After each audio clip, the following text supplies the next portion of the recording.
Assalamualaikum warahmatullahi wabarakatuh. Hello guys, welcome to our video.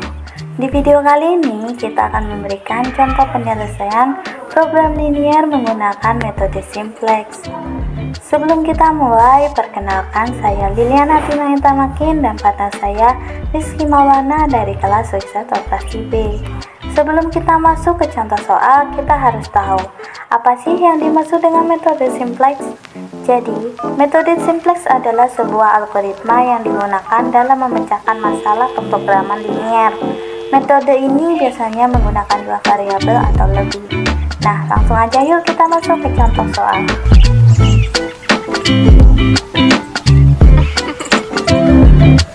Untuk menyelesaikan soal seperti ini, pertama-tama kita harus mengetahui apa sih tujuan dari soal dan apa aja sih yang bisa kita gunakan untuk menyelesaikan soal tersebut.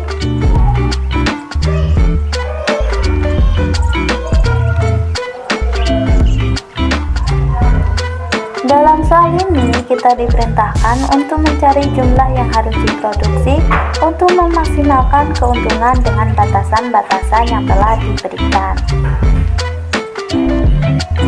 Setelah itu kita dapat mengubahnya menjadi fungsi matematika sehingga didapat fungsi maksimum dan fungsi pembatas. Setelah kita mendapatkan fungsinya, kita harus mengubahnya dalam bentuk persamaan sehingga didapatkan persamaan tujuan dan persamaan pembatas. Untuk persamaan pembatasnya kita menambahkan variabel A. Hal ini dengan maksud menyetarakan persamaannya. Setelah kita mengubahnya dalam bentuk persamaan, kita dapat menuju proses selanjutnya, yaitu menuliskannya dalam bentuk tabel simplex sehingga didapatkan seperti pada gambar. Langkah selanjutnya adalah menentukan kolom kunci. Perlu diingat, untuk menentukan kolom kunci maksimum kita harus melihat pada baris ketiga yang bernilai paling negatif. Dalam tabel ini kita dapat mengetahui kolom kuncinya terdapat pada kolom kunci X1. Langkah selanjutnya adalah menentukan baris kunci. Baris kunci didapatkan dengan melihat rasio yang bernilai paling kecil. Nilai rasio didapatkan dari nilai RHS dibagi dengan angka kolom kunci, sehingga didapatkan pada B1 memiliki rasio 100 dan B2 60, sehingga didapatkan angka kuncinya yaitu 6. Langkah selanjutnya adalah membuat tabel simplex yang baru dari angka kunci, kolom kunci, dan baris kunci yang didapat. Untuk membuat tabel ini yang perlu kita rubah pertama kali adalah baris kuncinya terlebih dahulu. Untuk baris kunci, basisnya diubah menjadi basis kolom kunci. Setelah itu kita mengubah nilai pada baris ini dengan rumus B2 yang lama dibagi dengan angka kolom kunci, sehingga didapatkan seperti pada gambar. Setelah itu kita membuat baris B3 dengan rumus B3 dikurangi minus 3 dikali B2. B2 kali ini adalah B2 yang baru, sehingga didapatkan 0 minus setengah, 0 setengah, dan RHS nya 120. Setelah itu kita mencari baris ke-1.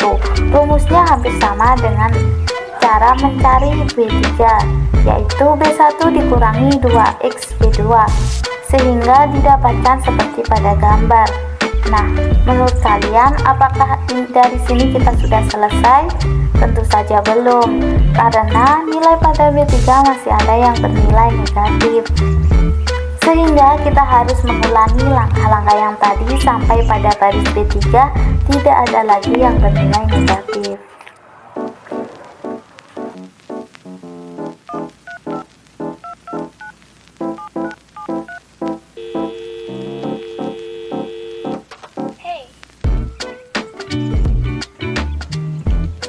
Selanjutnya kita akan mengulangi langkah kedua, yaitu menentukan angka kunci untuk memperoleh tujuan.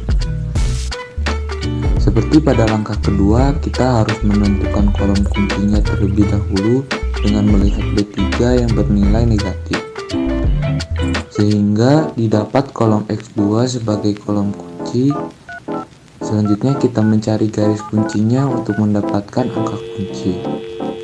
Baris kunci didapatkan dengan melihat rasio yang paling kecil sehingga didapatkan pada baris B1 sebagai baris kunci.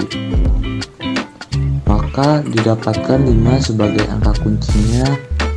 Setelah mendapatkan angka kunci, kita dapat membuat tabel yang baru.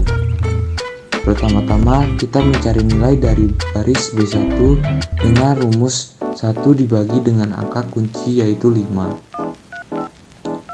Sehingga didapatkan seperti pada gambar selanjutnya, kita mencari nilai B3, rumusnya yaitu sama dengan langkah kedua, yaitu 3 minus angka kunci yaitu minus setengah dikali dengan B1 yang baru. Sehingga didapatkan seperti pada gambar. Dan yang terakhir kita mencari baris B2 dengan rumus B2 minus angka kolom kunci yaitu setengah dikali dengan B1 yang baru sehingga didapatkan seperti pada tabel.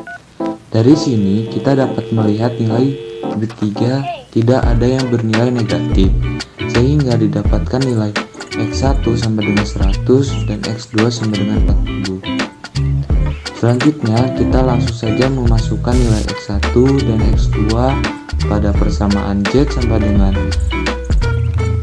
3 kali 1 plus 2 kali 2 sehingga menjadi 3 kali 100 ditambah 2 kali 40 dan hasilnya 380. Sehingga dapat disimpulkan untuk mencapai pendapatan maksimum yakni $380, maka PT ini harus memproduksi sabun batang sebanyak 40 kg dan sabun bubuk sebanyak 100 kg. Sekian video dari kami, jika ada salah kata kami mohon maaf dan jangan lupa like dan komen. See you, semoga bermanfaat.